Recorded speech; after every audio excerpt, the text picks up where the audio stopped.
from the soul with it. Yeah.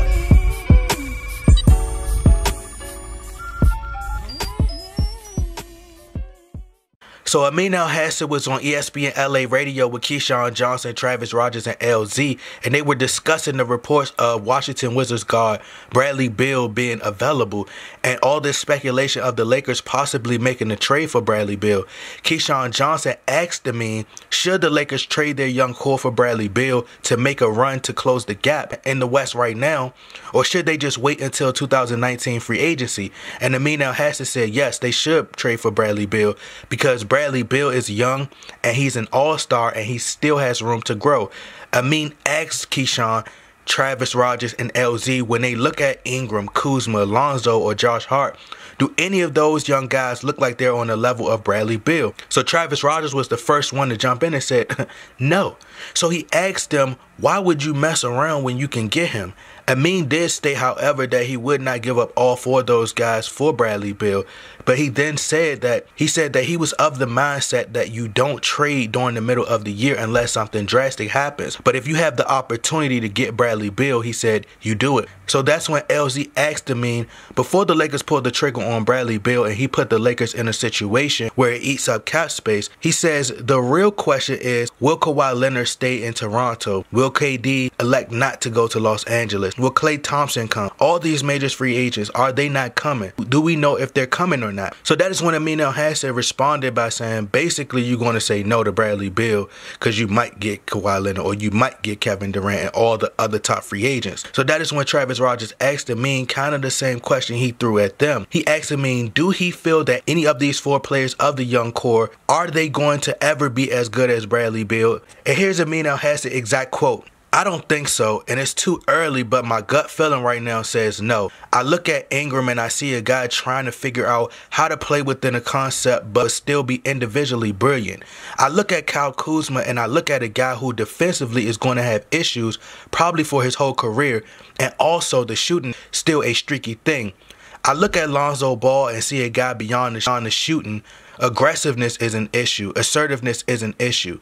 I look at Josh Hart and say, he is really a solid dude, but he isn't going to be an all-star. He's going to be a great role player, going to love having. He's going to help you win games and help teams win championships, but he's not going to be the reason. And so they are nice players, but at some point, and I don't know if we've reached that point yet, but at some point, we have to accept maybe this is all they are. So if you guys would like to hear the full audio, the link is in the description box. Now, clearly, Amin Elhassan, Stephen A. Smith, Travis Rogers, these people are waking up and smelling the coffee.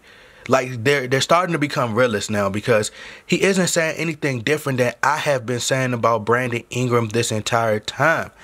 You know, maybe we just have to come to the realization, I've already came to it, that this is just who they are. You know, you would be able to see it after the first 10 or 15 games if a player has improved, you know, throughout the all season, but I just haven't seen any improvement from Brandon Ingram. And as far as Bradley Beal, I like Bradley Beal, but I ask myself, is he on the level of a Klay Thompson, who is one of the greatest shooters we've ever seen? You know, just shooting wise. No. If Kevin Durant never joined the Warriors, Klay Thompson could easily average 24, 25 points per game. Easily. Defensively, you know, can Bradley Beal match Klay Thompson?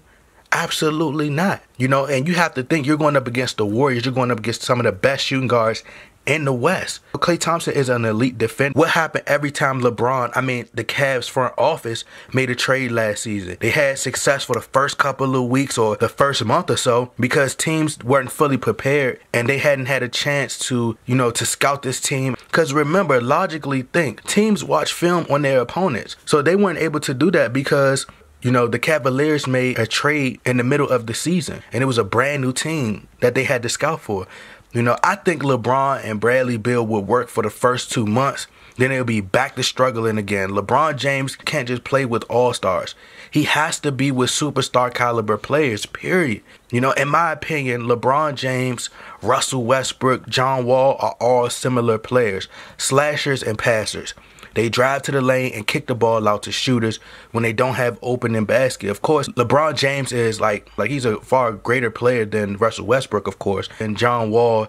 But really, they're like similar players in my opinion. They drive the lane, try to bully their way in, and rely on their athleticism. They don't have the footwork that will allow them to pivot left or right, up and under. They get stuck and they try to pass to an open shooter. So if LeBron James and John Wall are similar players, what would make you think that will work for the Lakers and give you the chance to make it to the playoffs? It's like the Wizards 2.0. LeBron James nor Bradley Beal are closers or elite defenders. So what do you gain in the trade? Like, nothing. I think Bradley Beal will flourish more in the system. Like I said, I think Ingram is a much better defender than Bradley Beal due to his length. They would most likely want Ingram and Hart for Bradley Beal. So why lose two really good defenders? Like, that doesn't make sense to me. And as far as Brandon Ingram, I'll just let y'all see who he is for yourselves. There's nothing more I can really say, but I haven't seen any progression from him. I like Kyle Kuzma, but physically, I don't think his body will allow him to do the necessary things he needs to improve, like ball handling skills and defense. I've been saying all this stuff Amin is saying, and I just feel like Lonzo, he isn't who his dad claimed he was. And now when LeVar says something, no one really takes him serious. Lonzo, to me, is solid defensively, but I'm going to be honest with you. Like, he looks like an average dude on the street to me. That's just my opinion, trying to play basketball. I think the Lakers must figure out a way to get Anthony Davis and Kawhi Leonard, and that's the end-all, be-all. That's the only way LeBron James can be happy, the fans can be happy, the front office can be happy, and win. If not, just stick with what we have now. But anyway, that's just my take on it. Y'all let me know what y'all think. Y'all get in that comment box. Like, share, subscribe. I'm out. Okay.